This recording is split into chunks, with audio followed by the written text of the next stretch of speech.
Hello, I'm Tom Warren, and I attend West Lutheran High School, and I'm taking part in Bethany's American Government course this year. We are doing our political party videos, and I've chosen to do the Republican Party. To start off with some background, the chair of the party is Ron McDaniel, and the co-chair is Bob Patichuk.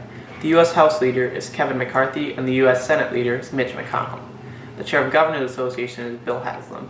They were originally founded by former Free Soil and Whig Party members, and they are preceded by those same parties. The party doesn't have an official motto, but it was found in the statement, free soil, free speech, free labor, and free men.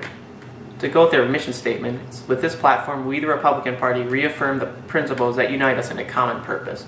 We believe in American exceptionalism, we believe in the Constitution as our founding document, we believe that the Constitution was not written as a flexible document, but as our enduring covenant.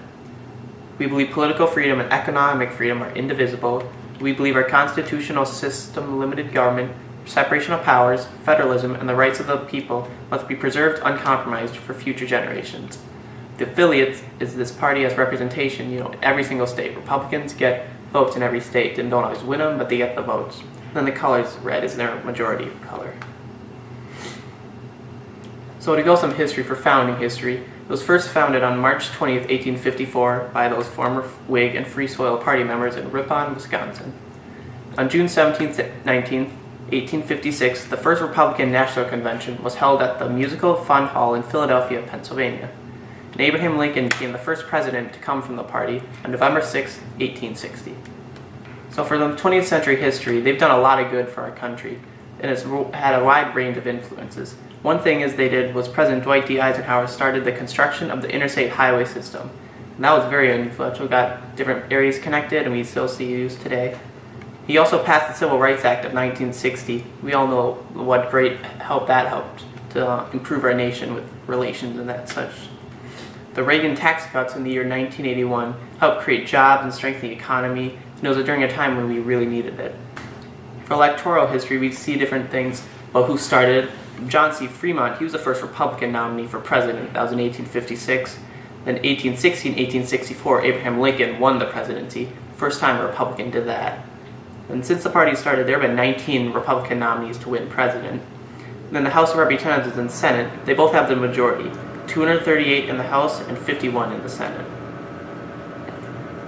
For office sought, they try to get all types of jobs. It can be as low as city council or as high as president. They don't just try to get high or low, they're all over the place trying to make their mark in the government.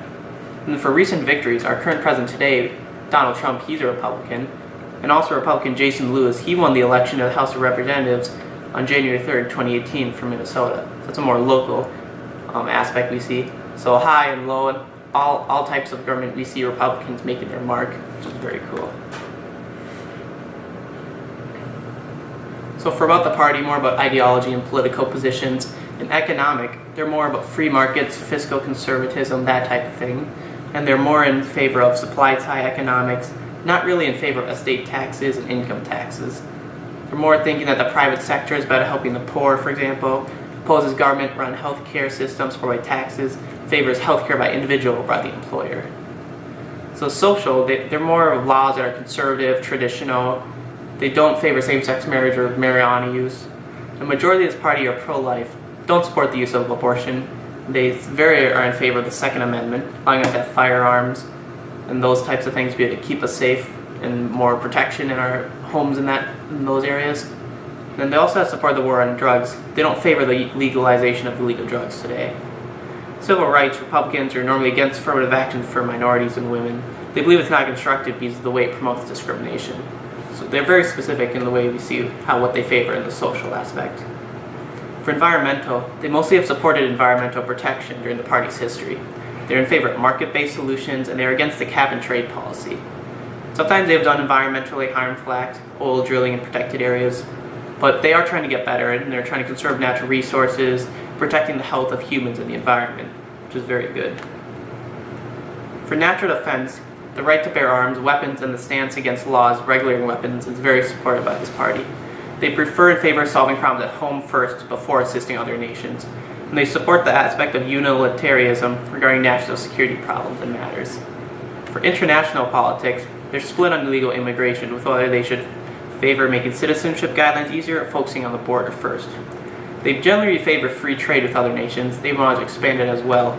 And they're very involved in the United Nations and trying to keep peace and make improvements for our world.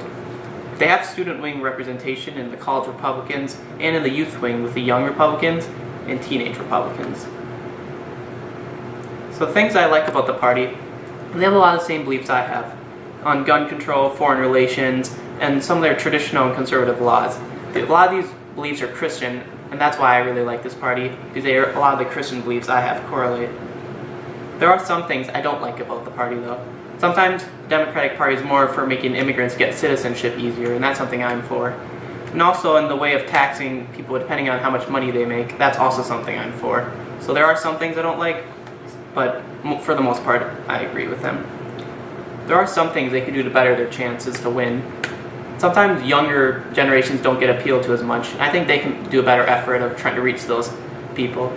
And also, they hold control of the Senate, House of Representatives, and I feel like if they hold those, that would really help them, because having the majority in that can never hurt you in elections and those types of things. In regards to their campaign literature, slogans, ads, I generally like what the Republicans do, but one thing I would change if I was them, and Democrats, their party does this too, a lot of parties do it, is a lot of times they're very negative. Just focusing on the positives and what's good about each party, I wish they would do that more. But trying to get their points out and all their what they stand for, they're very good at that though.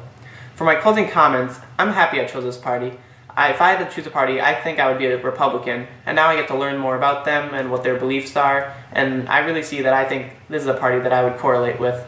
And now, all of us who did this, we all learn more about government and politics, and it makes us all informed voters for when we can do that in the future, which is a very good thing for everyone.